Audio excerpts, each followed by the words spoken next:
Chief secretary Jiji Thomson ഒരു വിശാല ഹൃദയനാണ്. ആർക്കും എന്തു സഹായവും ചെയ്തു കൊടുക്കും. പക്ഷേ മഹാത്മാഗാന്ധിയുടെ ആദർശങ്ങൾ പിൻപറ്റുന്ന ആളായതുകൊണ്ട് സഹായ പ്രവർത്തനങ്ങൾ മറ്റാരോടും പറയില്ല. ഉദാഹരണത്തിന് വർഷങ്ങൾക്ക് മുമ്പ് ഒരാൾക്ക് ജോലി വാങ്ങിച്ചു കൊടുത്ത കാര്യം, താനാണ് ജോലി വാങ്ങിച്ചു തന്നതെന്ന് ആരും അറിയരുത് എന്ന് ജോലി ലഭിച്ചയാൾക്ക് കർശന നിർദ്ദേശം കൊടുത്തിരുന്നു. അതുകൊണ്ട് അതീവ രഹസ്യമായി ജിജി തോംസൺ സംഗതി മൈക്ക് കെട്ടി വിളിച്ചു പറഞ്ഞു കളഞ്ഞു. അപ്പോൾ കഥ തുടങ്ങാം.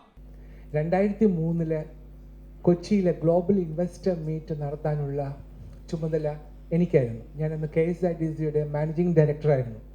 അപ്പോൾ രാവിലെ 4 മണിക്ക് എഴുന്നേറ്റ് 5 മണിക്ക് തിരുവനന്തപുരത്തു നിന്നും കൊച്ചിയിലേക്ക് യാത്ര തിരിക്കുക ഒരു പതിവായിരുന്നു.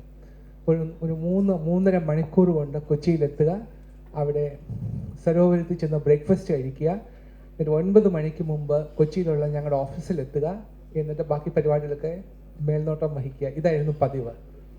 അങ്ങനെ ഇരുന്ന ഒരു അവസരത്തിൽ ഒരു ദിവസം ഇതേപോലെ വെളുപ്പിനെ യാത്ര ചെയ്ത സമയത്ത് ആലപ്പുഴ എത്താറായപ്പം എനിക്കൊരു ഫോൺ കോൾ ലഭിച്ചു. ഞാൻ ഫോൺ എടുത്തു. ഫോണിൽ പറഞ്ഞു, ചേട്ടനാണോ എന്ന് ചോദിച്ചു.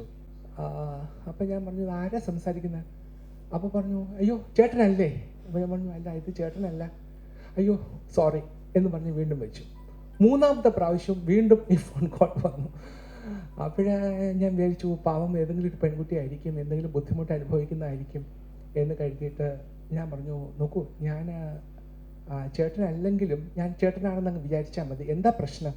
അപ്പോൾ പറഞ്ഞു, എനിക്കിവിടെ ഞാൻ നേഴ്സാണ്, ഇവിടെ ഇവിടെ ഹോസ്പിറ്റലിൽ ജോലി ചെയ്യാണ്, എന്നെ ഒന്ന് ഇവിടെ ഒന്ന് രക്ഷപ്പെടും, എനിക്ക് 3 മാസമായിട്ട് ശമ്പളം കിട്ടിയിട്ടില്ല, എനിക്കിവിടെ ജീവിക്കാൻ വയ്യ, എന്നെ ഒന്ന് പ്ലീസ് ഒന്ന് ഹെൽപ്പ് ചെയ്യുമോ എന്ന് ചോദിച്ചു. അപ്പോൾ എന്താ കുട്ടിയുടെ പേര്?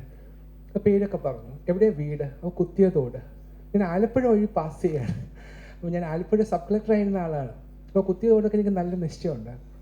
അപ്പോൾ പറഞ്ഞു, അത് എന്നെ ഒന്ന് ഹെൽപ്പ് ചെയ്തേ പറ്റുള്ളൂ, എന്നെ ഇവിടുന്ന് ഒന്ന് മാറ്റി തരണം, എനിക്ക് 3 മാസം ശമ്പളം കിട്ടുന്നില്ല, എനിക്ക് ജീവിക്കാൻ വയ്യ, എനിക്ക് ബുദ്ധിമുട്ടാണ്, പ്ലീസിന്.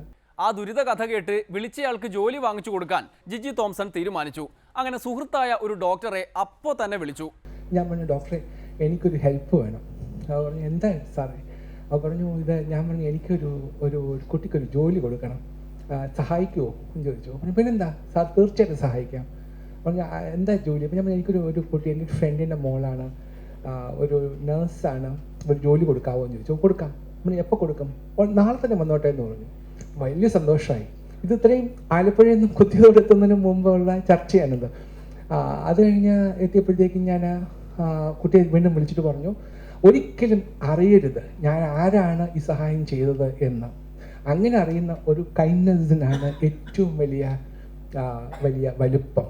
എൻ്റെ അനുഭവത്തിൽ നിന്നും ഞാനിത് പറഞ്ഞു എന്ന് മാത്രമേ ഉള്ളൂ. A little act of love, that is the most important thing. അതിൽ കവിഞ്ഞ് മറ്റൊന്നുമില്ല. അതുകൊണ്ട് ഏതെങ്കിലും ആക്ട് ഓഫ് കൈൻഡ്നെസ്, അത് മറ്റൊരാളെ സഹായിക്കാൻ വേണ്ടി നമ്മൾക്ക് ഒരു പ്രതിഫലേച്ഛയില്ലാതെ നാം ചെയ്യുന്ന പ്രവൃത്തിക്ക് മാത്രമേ വിലയുള്ളൂ. മറ്റാരോടും പറയരുതെന്ന് പറഞ്ഞത് ഏതായാലും നന്നായി. ഇല്ലെങ്കിൽ ഡെമോക്രസി ഇത് ലോകം മുഴുക്കെ എത്തിച്ചേനെ. ചീഫ് സെക്രട്ടറി കൊള്ളാം, മഹാത്മാഗാന്ധിയുടെ തത്വം ഇങ്ങനെ തന്നെ പാലിക്കണം. അറിയാൻ മേലാഞ്ഞിട്ട് ചോദിക്കുകയാണ്, ഇതെന്ത് തത്വശാസ്ത്രമാണ് സാർ?